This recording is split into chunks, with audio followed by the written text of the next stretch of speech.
Hello, everyone. Welcome to Coaching Think Talk.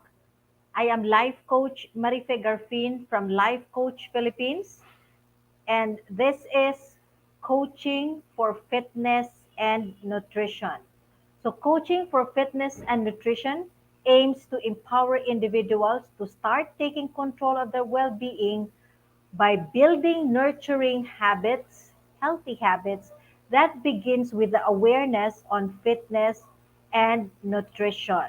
Okay, so thank you for joining me live today. Please leave your digital footprints by letting us know where you're coming from and tag a friend, circulate this video so that we can reach more individuals who might be in need of what I'm going to be sharing this afternoon. You may also give some shout outs to your friends, family members, kabarkada, no? Shout out to them and greet them, reach them with some inspiring messages because we all need that today, no? If you're watching this on a replay, do comment hashtag replay. And I am streaming via FB page of Life Coach Philippines YouTube channel and YouTube channel Coach AI Connect. If you are new to our platform, please like, follow, and subscribe. Okay, so magandang hapon po sa inyong lahat, no? Good afternoon, everyone.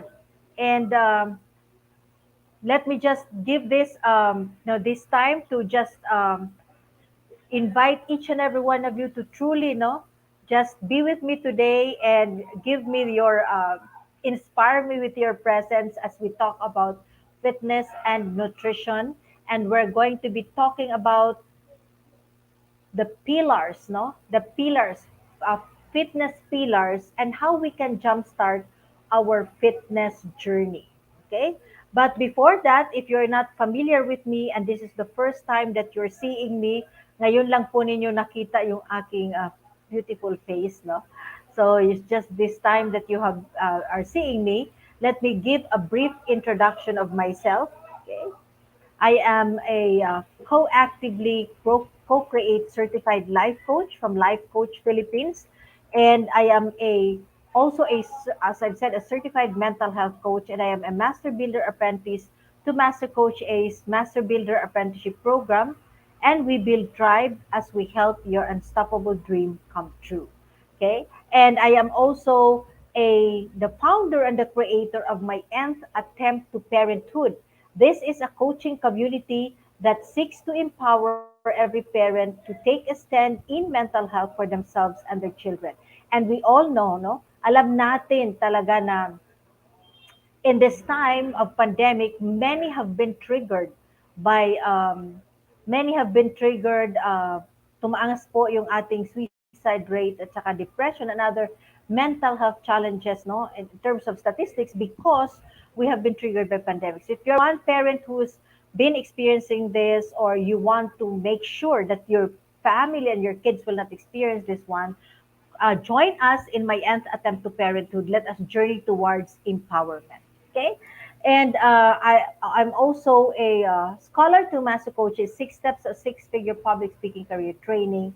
And I am into really public speaking to create awareness. And by background, I'm a registered nurse with almost 22 years of hospital work experience. And I have transitioned myself to becoming an entrepreneur. So sa kadami po ng ginagawa, I need to really level up in learning. I have to really like fill myself with all the good things, no, of knowledge and become a knowledge entrepreneur because of the things of the challenge of what I'm doing. That's the very reason why I'm a member of the B Learning Society, and I'm one of the mental model collectors, wherein we study the different mental models so that it can help us, no, understand better uh, how to really address challenges in our life so that we can come out, overcome this beautifully, and be able to live life to the fullest, no, as God has given to us and as God has designed for us. And it's the same thing that I'm giving to my clients. So if you're if you're one person who is interested to be part of the Be Learning Society, just connect with me later. So I'm gonna be talking about it much later now. So let me just move on, no, to our conversation this afternoon. So I'm going to be talking about the pillars of fitness. And but before I go into that, no, let me just encourage each and every one of you to just center your time, your focus, no, center po tayo, and just get what you can. And for whatever it is that you're connecting with, whatever you're resonating with this afternoon, share it in your timeline. Lagyan po natin ang hashtag Pack My Bag Moment. Lagyan natin ng hashtag Coaching Think Talk so that we can become a blessing to other people who might be needing of what you have learned this afternoon. No? So i-share po natin. So shout out to all my fellow kindred coaches in the space. We have Master Coach Asmin, we have Coach Candy Teng, and we have Coach Tindy Hoya. Okay, so let's move on. No, so many of us have been. I believe many of us have been aware of what you call fitness. No, we've been hearing this one. So ito ay very common na nating naririnig when you talk about fitness. No, palagi na natin itong naririnig. In fact, hindi na nga natin pinapansin. No, we don't even look at it anymore, and kind of nako, hindi ko kaya yan. We have already we put judgment already into it, no? Hindi na natin gustong pansinin. Okay? So, but fitness is something that, we has been challenged, It has been challenged nowadays, especially with the advent, so nangyari sa atin sa pandemic because na kung alam po ninyo, marami talaga yung sabi nga nila, nagbuwis buhay, especially yung ating mga frontliners, no? Because during the pandemic, it was really our body, it was our physical health that was challenged. Our immune system was really put to a test, no? Our body was put it into to a test, no? Kung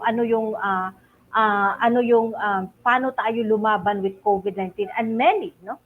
Especially when you talk about uh, those people whom we really lost dahil sa pandemic, it was because they were have comorbidity. Yung meron silang mga sakit talaga that lessened or have really sabihin na natin natanggal yung screening no ng katawan para para makalaban doon sa COVID-19.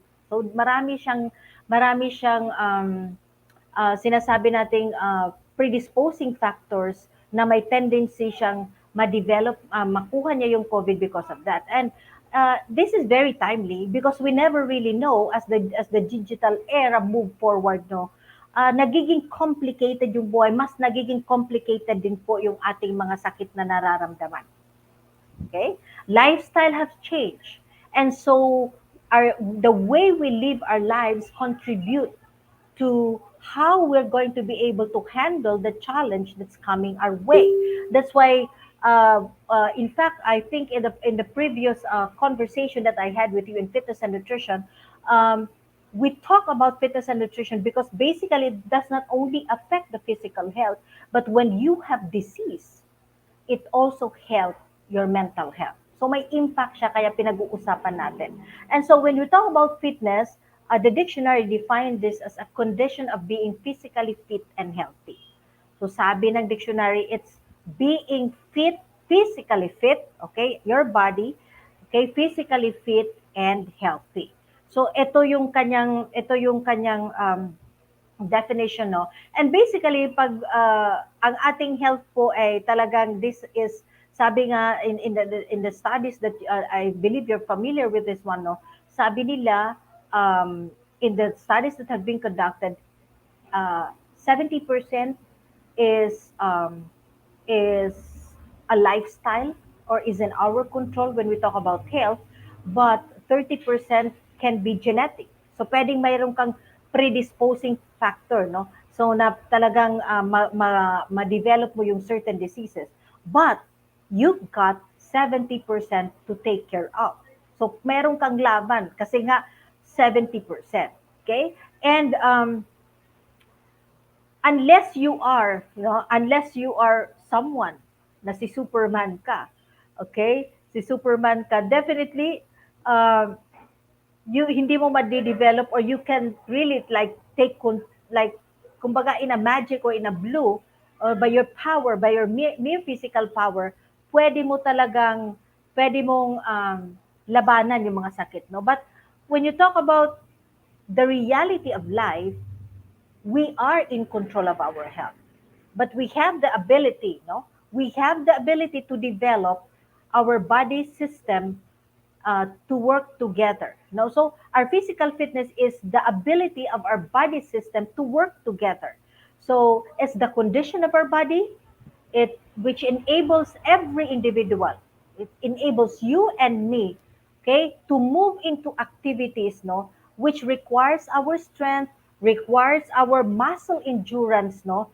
And kasi 'di ba, kung hindi ka naman talaga, your muscles is not good and you're not really sanay sa to really move about, no.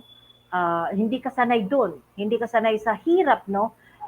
You don't have the agility, you don't have the power, you don't have the balance, mahirapan ka talagang mag-move forward. And remember, when you talk about physical fitness, it also is it also is related to your achieving your dreams, no? Talagang related siya, hindi siya mawawala doon. Kasi nga, um, isa lang naman yung katawan natin na magdadala sa atin doon sa gusto nating marating, no? And that is our purpose, the meaning of life. Definitely, if you find the purpose of life, you find meaning, you find significance, and you thrive beautifully in your life. But you know what? When you talk about fitness, unless you're a freak, unless you're someone with superpower, no, you have to remember that when you talk about fitness, this is intentional and it requires effort. Okay? Ito po yung reality. It requires effort. It requires for you to really take a necessary step for you to be able to achieve fitness. Okay? So maraming factors dito, pero sabi nga, you need to move to have your fitness. So marami dito, no, you like your habits and many other things that contributes this to this one. But then again, when you talk about fitness, it means work. Okay? So how many of you really does work? Okay? Ilan na ba sa inyo dito yung talagang you move forward? Do you do something? Ha? Ano yung favorite fitness activity po ninyo? Okay? Ano yung favorite fitness activity ninyo na ah, para sa inyo talagang nakakatulong po sa inyo, no? Nakakatulong sa inyo para ma-level up yung inyong stamina. So hello Coach Tricia, Coach Nords, 70% is a good number. Yes, Master Coach Jasmine, it is a good number, no? Compared to 30%. Kaya hindi ka pwedeng matalo doon kasi nga 30% lang. But you've got the power at 70%. So, once you go into fitness, you have to be aware, no? You have to be aware of some considerations that will help you achieve what the so-called condition of being physically fit and healthy. Hindi pwedeng, mag-exercise lang ako. There are so many things that you need to consider because we want to be able to achieve a good, how do you call it? We have to be able to achieve total fitness, real fitness.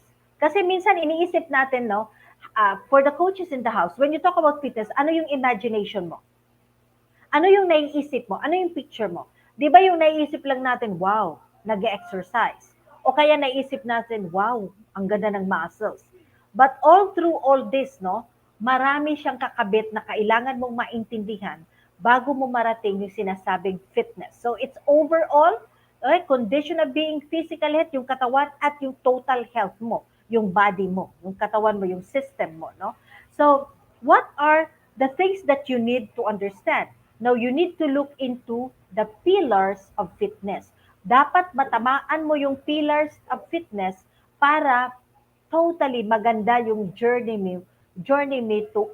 mo towards fitness. Okay, sabi dito, maglalakad sa ground, okay? Maglalakad sa ground ng BSU almost 2 kilometers. O, nandyan si Coach Nord, sabi niya, okay? So, what are the pillars of fitness, okay, that we need to look into, take, kumbaga kunin mo, make it as a consideration when you decide to move into your fitness journey, okay? So, the 6 pillars of fitness, okay, number 1 is nutrition. Hindi pwedeng nag-exercise ka lang, no? Ang ibang tao kasi, I wanna be fit. Takbo ka agad sa gym, no? Exercise ka agad doon. Pero hindi nila nalalaman na maraming pillars ito. And number one is nutrition. And we have to understand nutrition is a big bulk. Kung ilalagay mo sa pie, no, if you put it in the piece of a pie, it's 80%. Okay? 80% siya nung pie na kailangan mong matutunan.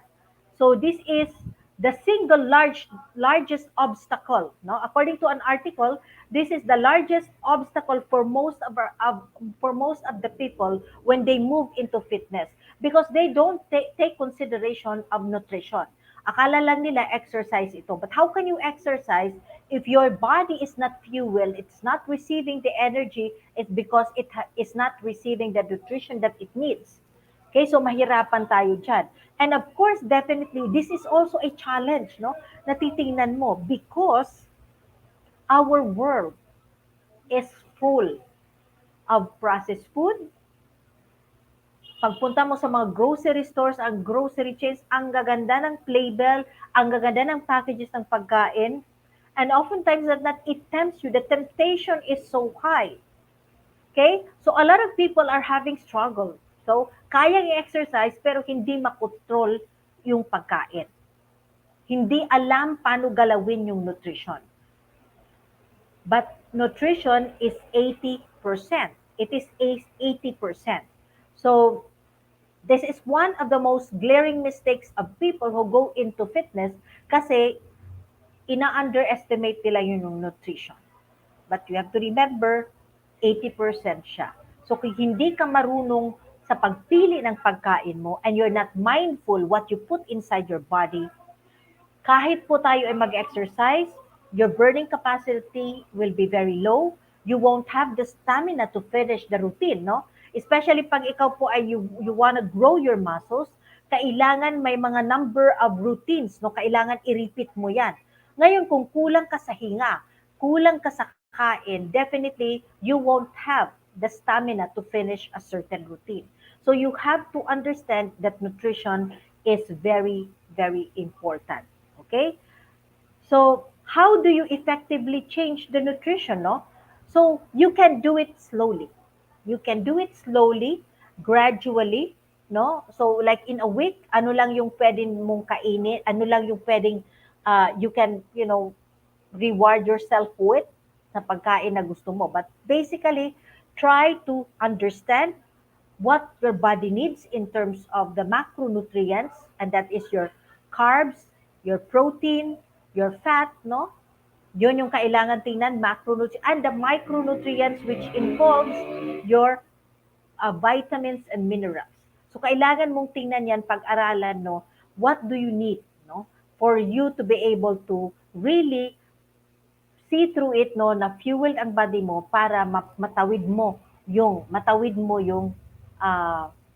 fitness. So you have nutrition. Very important po yung nutrition. Okay? Next is cardio training. Okay? Cardio training. Now, a lot of times, marami na ngayon yung uso, but the very basic when you talk about cardio training is that marami na kasi mga exercises na pwede mong gamitin, no, when you talk about fitness.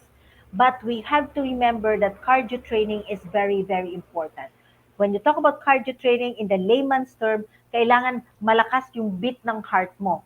Okay, nagbi-beat, hindi yung nag-exercise ka lang na it's like ordinary, when your heart is not pumping, hindi tumataas yung cardiac rate mo, hindi din po napaprocess at naboburn yung mga calories at extra calories mo sa katawan or extra fats mo sa katawan, no? So there should be an increase of your heart, the pumping of your heart, so that there's also an increase of burning in your body, increase of metabolism in your body. So importante itong nagkakaroon ka, part pa rin ng regimen mo yung cardio training. And what are the cardio training?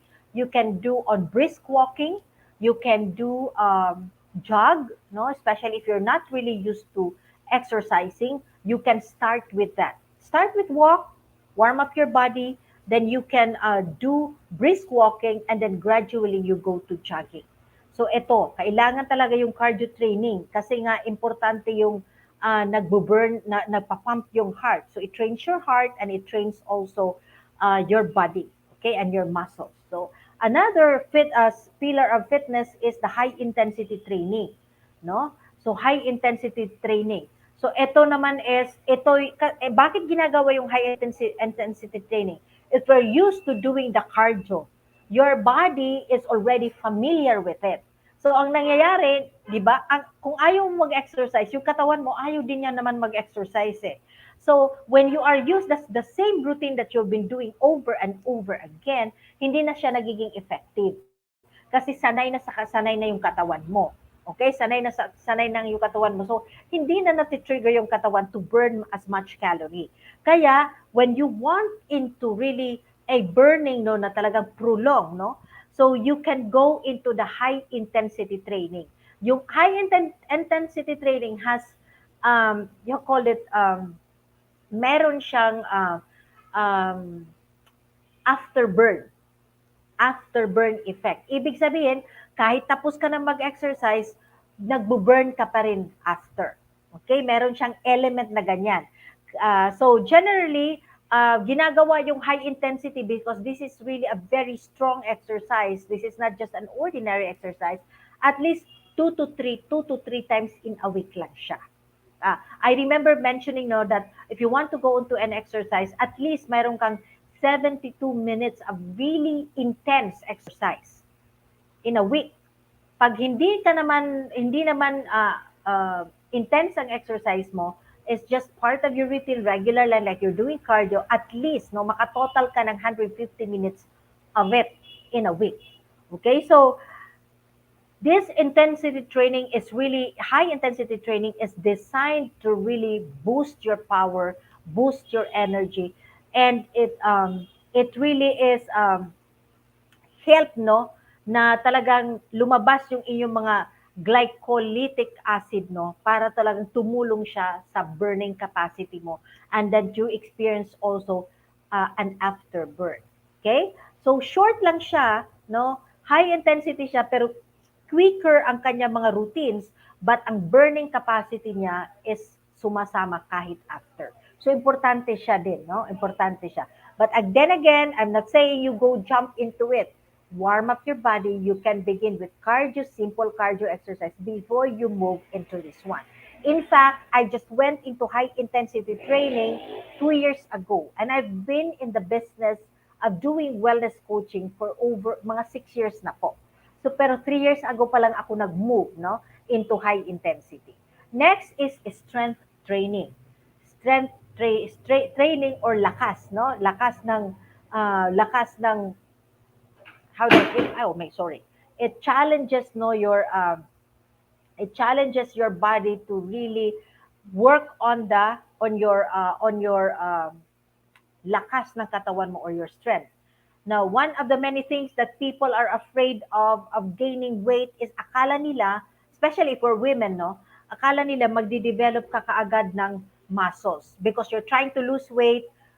Akala nila when you're exercising, especially if you're doing, no? If you're doing the dumbbells, you thought you'll develop that muscles. Hindi po. Women, especially us, no? Talking to women are not designed to really have those big muscles unless you become purposeful, you become really like, yun talaga yung gusto mong i-work at palakihin yun, then it can happen. But basically for women, kahit ano, matagal na po akong gumagamit ng dumbbells, konti lang, mga 1%, 2%, my muscles are good, no? I have a good percentage of muscles, no? I have 82%, 82 to 83%, which is good for Filipina, no?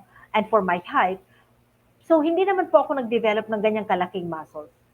So, basically, in a normal way of doing strength training, hindi siya makaka-develop ng muscles. Kaya, ng malalaking muscles na nakakatulad ng mga bodybuilders, no? You don't get to have that, no? Unless you become very purposeful and intentional to develop such muscles. And you need to have so many trainings to have that, no? So, resistance training is basically absolutely essential when it comes to body transformation. Kung gusto mo talagang may depth, kung gusto mo obvious talaga na talagang like your body will really makikita talaga ang fitness, no? then you have to do really strength training. And this can be done when you do some dumbbells, but there are also other exercises that you can do, that you can search in Google, that are strength training without really the dumbbells. You can use whatever materials you have at your home, because you have to remember, when you talk about strength training, the higher your muscle is, the higher your metabolism. So ibig sabihin, mas mataas yung burning capacity mo. So pag kumain ka ng, for example, pandesal, your one pandesal is 100 calories. Okay? So pag kumain ka niyan and you do your strength training, mas mataas yung capacity mo i-burn yan compared doon sa kumain, no, na hindi nag-exercise. But definitely, again, may mga tao na maliliit sila, mataas yung burning capacity nila kasi nga by birth, by genetics, ganun sila. Okay? But if you're not that person, hindi sa'yo yan. Sa tingin mo, pag tingin mo over the years, no, naku, kahit kumakain ako, talagang nag-gain ako ng weight. That means your burning capacity is very low. So, kailangan mo na talagang i-increase ang metabolic rate mo to 30 to 50%. So, kailangan mo na talaga ng strength training. Okay? You need that strength training. As I've said, when you talk about strength, ito yung kailangan yung lakas mo. Di ba when you do the cardio, kahit hindi ka naman, like, for example, brisk walking and you're walking, nag-i-increase yung heart mo, but wala kang binubuhat na heavy, na talagang nagcha-challenge ng iyong strength.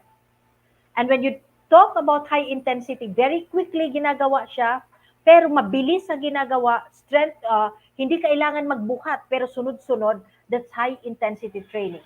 But when you talk about strength training, ito, oftentimes than not, you have something na talagang will challenge your strength. Kaya ito, mostly involved dito ay weightlifting. Another thing that you need to consider when you need to learn when you talk about fitness is another pillar, number 5, is rest and recovery. So pag ikaw ay exercise ng exercise at hindi ka man lang nagpapahinga. Now I've seen people na talagang takot na silang mag-rest, especially if they have maganda yung kanilang maganda yung naging result ng katawan nila and they love to stay that way. Takot na sila magpahinga. Kaya ang nangyayari, nagbababad sa gym. Okay? This is also not good, yung magbabad ka sa gym, because your body needs to rest. Your body needs to reboot. Okay? Your body needs to reboot. And rest is very important. Remember, when you go into strength training, high intensity, you do cardio, most especially strength training, no? Ang nangyayari po, your muscles will have tears. Okay? You will have muscle tears because you've been using it. Ginagamit mo sa pagbubuhat eh. So, meron siya, parang nadidestroy or nagte-tearing nga. Napupunit. Okay? When you rest, no? When you rest, okay, your body is able to have the space to rebuild. Nare-rebuild siya. Okay? Nare-rebuild ang iyong muscle. So your HIIT training and strength training take a toll on your body. It takes a toll on your body. Your musculoskeletal system, okay, is bombarded with a lot of micromillion tears. Okay? So without giving your body the chance to repair, hindi ka din makaka-develop ng muscles. Okay? Hindi siya makadevelop. So kailangan magpahinga so that the muscles and the body can create new tissues that that is much more younger, much more strong, so that so that you can be given that enough metabolism to burn, and at the same time, it protects you from so many wear and tears while you do the work that you do. Diba? So, it can come. So, yung mga taong hindi nagpapahinga, exercise lang sila, ang nangyayari, sooner or later, the body will develop chronic injury. Nagkakaroon ng sakit yung katawan. There will be chronic injury kasi nga hindi nakakapagpahinga yung katawan. Importante yung rest and recovery. Importante yon na makapagpahinga ka. Okay? Hindi yung sige lang because it's not going to be effective anymore. Sayang lang yung effort mo. If you're not resting, you're not recovering, you're not going to gain muscle, hindi din magbo-burn ka because if you have low muscle percentage, you have low metabolic capacity. So kahit kain ka ng kain, exercise ka ng exercise, hindi din maganda yung hindi magiging maganda yung recovery ng muscle mo. So it's going to be useless. It's going to be useless. So you have to remember, give your body a time to break. Okay? That's why as much as possible in a week, at least 3 to 4 times lang. In between, meron kang pahinga for exercise. Okay? So importante. And then, next is hydration. Very important po yung hydration. Nakala ng mga tao, tubig lang naman, wala namang ano yan. So it's not that important, but it is. If you're one person who wanted really to go into fitness, you want to go into fitness, it is very important that you drink your water. When you talk about hydration, I say the number one is water. Water is very important. It cements your muscle, it keeps it cool, it keeps it strong, okay? And it allows your body to move smoothly, okay? So you need to hydrate yourself, especially when you're doing high intensity training, strength training, you're in the gym, or even after cardio, no? So you will sweat a lot. And remember, your body is made up of 60% water. So once you're exercising, you're gonna be sweating a lot. Pag hindi ka umiinom ng tubig, ang nangyayari po, okay, everything dries up. And when everything dries up, it could not really move the way it should move. That's why it's very important that partner nyo po ang water. So hydration is one of the pillar for me of fitness. So if you're one person intending to go into the journey of physical fitness, take a look into the 6 pillars of fitness. What can you begin? How can you plan at your nutrition, cardio training, alin dito yung pwede mong gawan ng first step. Okay? Now, if you want to go to really jumpstart, you're looking seriously into doing already your fitness, I'm going to be giving you tips on how to jumpstart your fitness journey. Ano natin i-jumpstart yung fitness journey? So number one is know your why. Importante pa rin po talaga ito. Because if you do not know the reason why you're going to do something, then you're not going to be really understanding bakit mo ginagawa yun. So anytime there's difficulty, you're gonna stop. So it's very important that I'm going into fitness because, okay? So for me, I'm 52. I go into fitness because it allows me clarity of my thoughts. The second reason for my why, it gives me strength. Okay? It gives me stamina to do the things that I needed to do. Pag hindi po kasi ako nag-exercise, ang nangyayari, I feel lazy. I feel tired easily. I tire easily. And so that's the very reason why I go into fitness. So it helps me, it supports me in my dreams, no, sa mga ginagawa ko as a certified life coach. That's my why. The second is seek to understand you. You have to be able to really look deep inside of you. What is it that you truly want? And what are your realities in life? Okay? So ilang ulit ka na bang nagplano to start your fitness journey? And you set some goals pero hindi mo talaga siya nakuha. So seek to understand you. What is it that you truly desire for yourself? Okay? What are your triggers? What are your temptations? Tingnan mo. Ano yung nangyari nung unang panahon? Why did you lose it? Why did you throw in the towel? Ano yung mga like it doesn't give you fun? So it is very important to go deeper inside of you, no? Understanding you. What makes you come alive? What makes you smile? What makes you happy? Okay? So importante yung seeking to understand you. What are your limitations? What are the things that tempts you? Para alam mo paano i-calibrate. When you are aware, you will know how to tweak. Okay? You will know how to go about it. Thirdly, set realistic goals. No? So often we set goals based on what we see on other people. But hey, they're other people, they're not you. Kaya wag mong kopyahin. What will be beneficial to you? What will be goals that you can achieve? Again, I believe Master Coach Jasmine have given us a talk about this, no? that in setting goals, it has to be realistic. That's why kasama siya sa SMART goals, no? So applicable pa rin siya. Ano yung kaya mong ma-achieve ngayon at this point? Yes, you're working. Yes, you're busy. Pero ano yung pwedeng routine na kailangan mo? So simple lang naman ako, bakit yung iba kasi kaya gusto ko ganun din. Hindi nga doable eh. Hindi nga doable para sa iyo. So wag mo munang ipilit. So ano ngayon yung pwede mo lang gawin? Kasi at the end of the day, when you set goals high that you cannot achieve, anong nangyayari? You throw in the towel, you feel like a failure, and you don't want to try anymore. But set small goals, realistic ones. So baka 30 minutes walking lang in a day, o baka stretching lang muna ako ngayon. But at least you have begin. You have begin.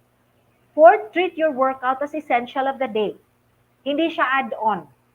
Hindi lang siya kung may time ako, pupunta ako doon. Kung may time ako, ito yung gagawin ko. When you go into a fitness journey, you have to commit. You have to commit na ito ay part of your schedule, part of the day.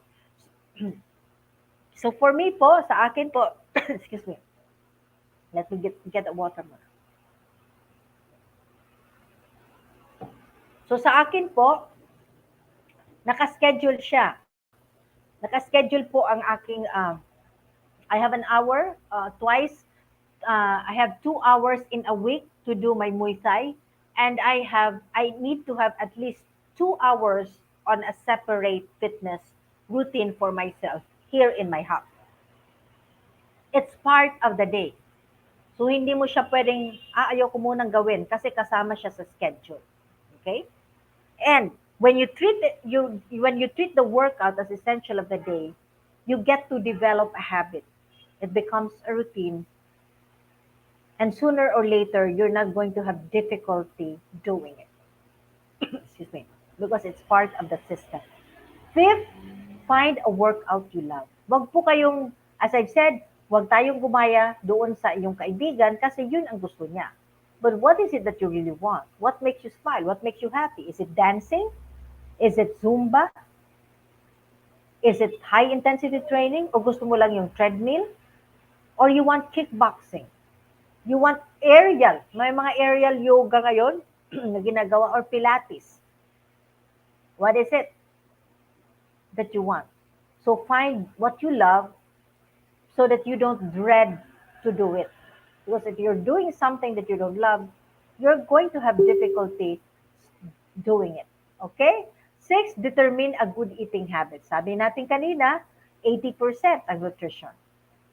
So, paano mo sisimulan yung sa pagkain mo? Ano yung pwedeng ma-eliminate for the week? So, anong araw yung pwedeng walang soda? Anong araw yung walang bread? Anong araw yung hindi ka muna kakain ng cookies? So, look into your eating habits. Ano yung madalas na temptation mo? And what can you do? What can you do para para maayos mo yung pagkain mo?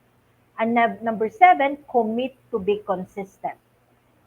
Commit to be consistent. Kanina, nag-post si Coach Nords, no?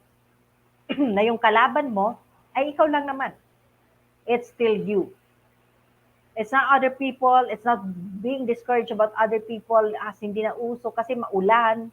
And we remember, my fitness coach and I have been talking about this, no? My fitness instructor. And we kind of laughing kasi pag maulan, wala talaga tao sa gym. Walang tao sa gym pag umuulan. And we're kind of laughing, bakit ganun? And to me, the best time to really like workout is pag umuulan. Kasi di ba pag umuulan, bumababa yung energy level mo kasi nga you're limited, you can't move. But this is also the best time. You have more time to really like work out, no? So you have to commit to be consistent. Consistency is always the key. It has always been the key to truly, excuse me, be successful in your fitness journey. Okay? Now you have to remember, health is not about the weight you lose, but about the life you gain. It's about the life you gain. So the question is, what kind of life are you willing to gain? Okay? Let it sink in.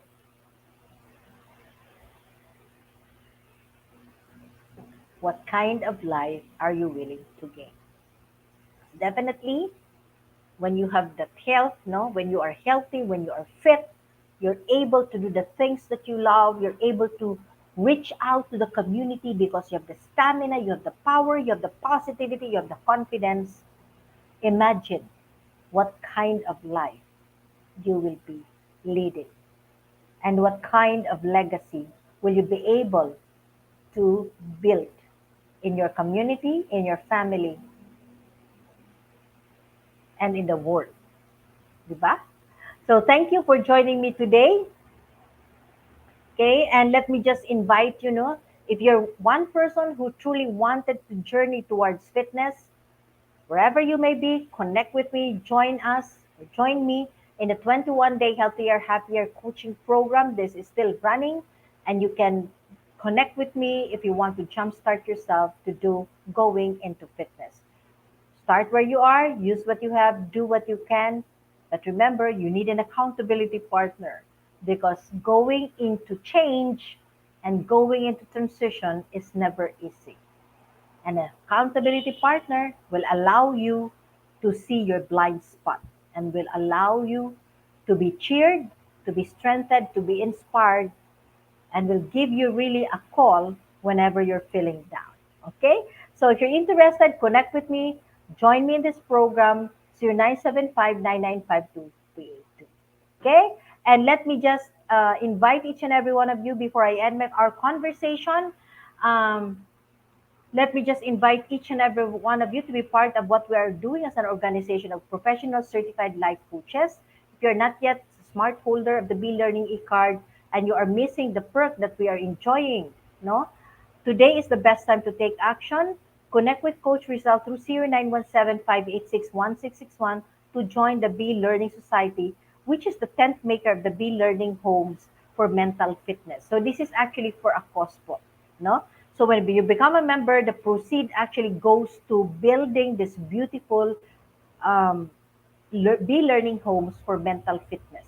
So when you get to be a member, you enjoy 5% food and beverage discount, Decaf Coffee Republic, and you also get a full access to Mental Model Masterclass by Master Coach A, which happens every fourth Saturday of the month. Excuse me. Plus, you get a benefit of a 90-minute free coaching session with senior coaches of Life Coach Philippines. Okay, so this is such an exciting class. This coming March 26 at 7 p.m.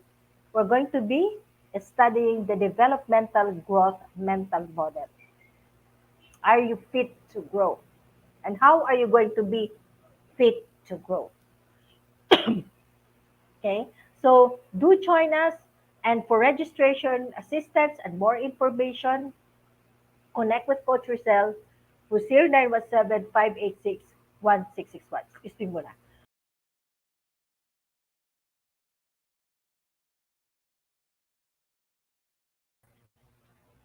So thank you so much, Kindred Coaches, for joining me.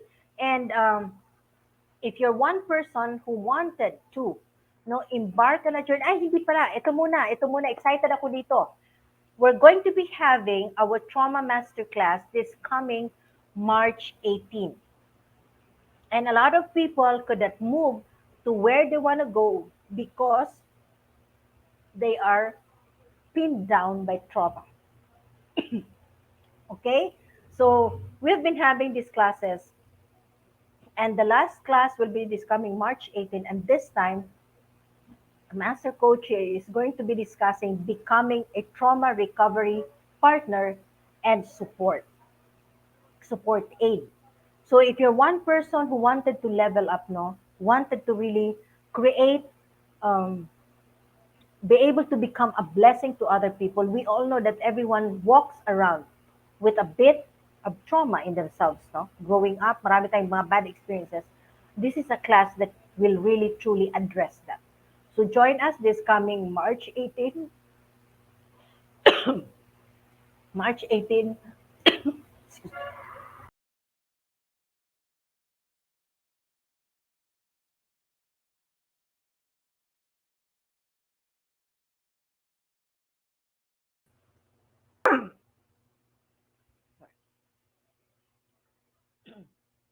Join us this coming March 18 with Trauma Masterclass by Master Coach A. Okay, so sorry for that, no? And if you're an individual who intend to embark on a journey of becoming a certified life coach, Master Coach A now offers co-actively co-create certified life coach certification program. This is a CPD accredited course with 40 credit units. Okay?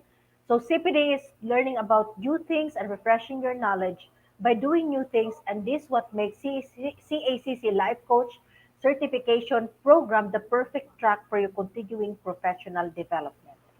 So life coaching is a 21st century and 21st century learning experience that is empowering professionals to enhance their skills in multiple domains by increasing the relevance in increasingly complex workplace.